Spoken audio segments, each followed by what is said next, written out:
Welcome, everyone, to the EnergiaSaves podcast from your team here at Energia, where we're just going to discuss innovative ways that school districts are transforming their energy liabilities into educational assets. I'm your host, Kendley Davenport, and with me is my co-host, our CEO, Kendra McQuilton.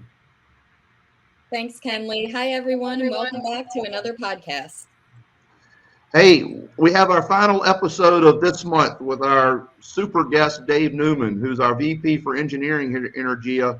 And as we've said in several podcasts before, Dave has extensive experience working with hundreds of school districts in this very space. So thanks for being here, Dave. Happy to be here. All right. Thank you, Dave and Kendley.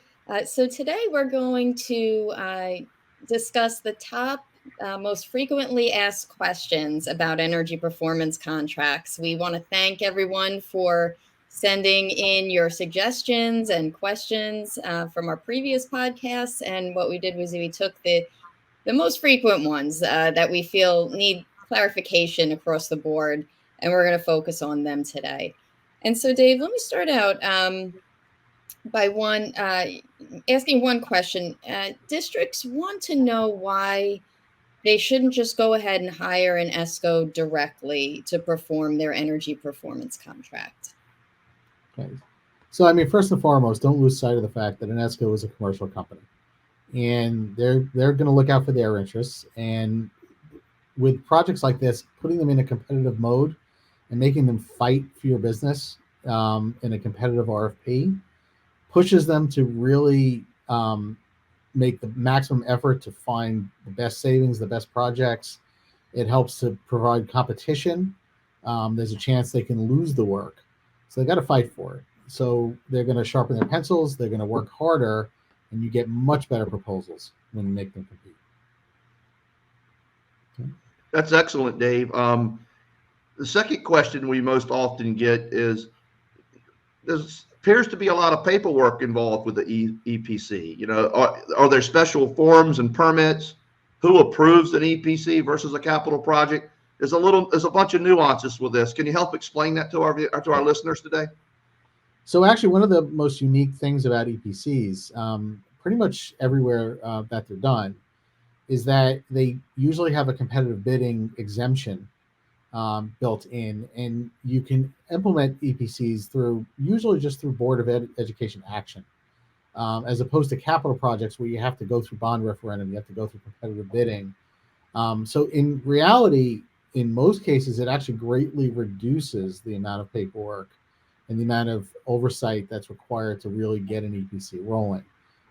So, you know, depending on the typical permitting process, you know, those are not that much different from a capital project. If you're doing work, you still have to go get your, authority approvals. But from a paperwork standpoint, it's actually more streamlined and actually easier to implement in most cases than capital projects. Excellent. Thank you. Thank you. Dave, our next question is, how do I pay for the equipment if I don't have the money saved up already? You know, a lot of folks we run into, have all varying degrees of funding sources. Some have money, in reserve. Some have bond money unused. Some have no money. So how does that work? So that's another kind of unique aspect of an energy performance contract, in that one of the things that happens here is when you're retaining a turnkey partner or energy services company, they will actually foot the cost or front the money to do all the development work and all the upfront effort to bring the project to a contract and for construction. When you get to the construction point, in contrast to typically capital projects where you need, typically bonds to fund, in this case, typically they're funded with tax-exempt municipal leases, where the bank will lend you the money and upfront, allow you to put it in an escrow account to pay down the project. And the idea behind the way this is financially structured is that we time the construction and we to align with the repayment schedule, so that the customer actually starts enjoying some of the energy savings benefits from the upgrades, and that goes back to provide surplus energy savings in their utility accounts that can then be used to pay the loans that actually allow the project to move forward. So that's really why we say these are typically no out-of-pocket cost, self-funded type projects. They're structured in a way that you don't have to go out of pocket to facilitate and actually get a program rolling.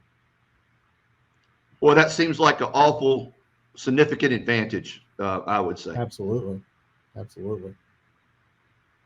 So Dave, can districts install solar as part of their EPC, or does it have to include only energy saving replacements in the buildings? So in most cases, in most states, the laws actually allow for both energy savings and energy generation. So if you put in renewable resources like solar that generate electricity and generate savings, those are typically valid measures in an energy performance contract. And you can use the energy that system is going to produce to actually reduce your energy costs and include that as part of the savings in an overall project. So it's actually very common for us to do solar and renewables as part of an EPC. Thanks, Dave. Mm-hmm. And finally, many districts are concerned about doing EPCs because they're afraid, what if I don't get the savings? What if the savings don't materialize? Can you go into how those risks can be avoided? Mm-hmm. And even if it should happen, what kind of a recourse the districts would have in that kind of a scenario? So that's actually one of the best parts of an EPC, or one of the best advantages, is that the EPC laws almost universally require them to be monetarily guaranteed by the energy performance contractor. And part of our role here in developing an EPC is that we're watching over all the calculations, we're watching over all the contract terms, all what they call the measurement and verification protocols, or the technical ways that energy is going to be measured to validate whether or not the savings that were promised were actually produced. And as long as those contract terms are strong and the calculations have been properly vetted, in the event after we install a project and we get 1 year down the road after installation, and we measure and we look at the utility bills and say, okay, was the savings promised actually produced? The contract has good enforcement language that allows us then to go back to the esco and say, look, you didn't hit your targets, you didn't make the savings that you promised the customer. And at that point, typically the esco will have to cut a check or provide supplemental work at no cost to the customer to make up for those shortfalls.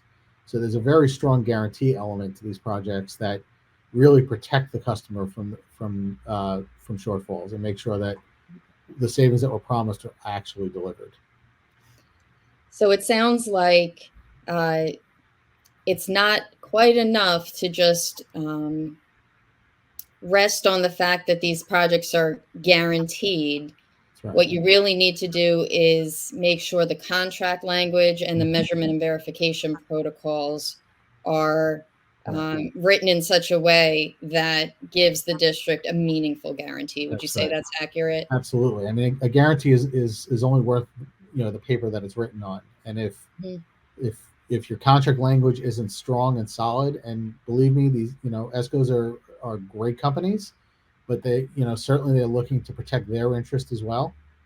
They don't like cutting checks, and part of our role there is to make sure that those get out of jail free card type clauses and other elements that they could use to wiggle their way out of that responsibility are ironclad. So we spend a lot of time not only checking the contract language, but working with the customer to make sure that the customer also understands the way things are going to get measured, how these things are going to get validated, and why the methods make sense for the measure and are solid.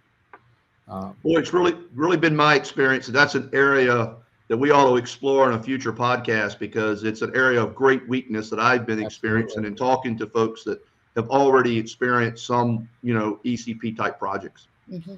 Yeah, I mean, most of the stories, when we hear stories about projects going bad, so to speak, it's usually disputes in the measurement and verification, or areas where the ESCO found a way to wiggle out of the responsibility, or or a different viewpoint.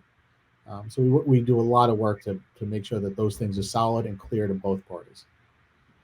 Absolutely. What I think is the most important, but often least talked about part of the process. So thank you, Dave, for shedding some light on that. And thank you for, once again, sharing your expertise with our audience on our top most frequently asked questions. We hope that this was interesting for everyone. We really would prefer to answer your questions because you know what's most important to you in your job and how these topics relate to it. So thank you to everyone who sent your questions in. We'd love to have some more. Please let us know if you liked the podcast, if you'd like to see other topics, or if you have any suggestions for guests.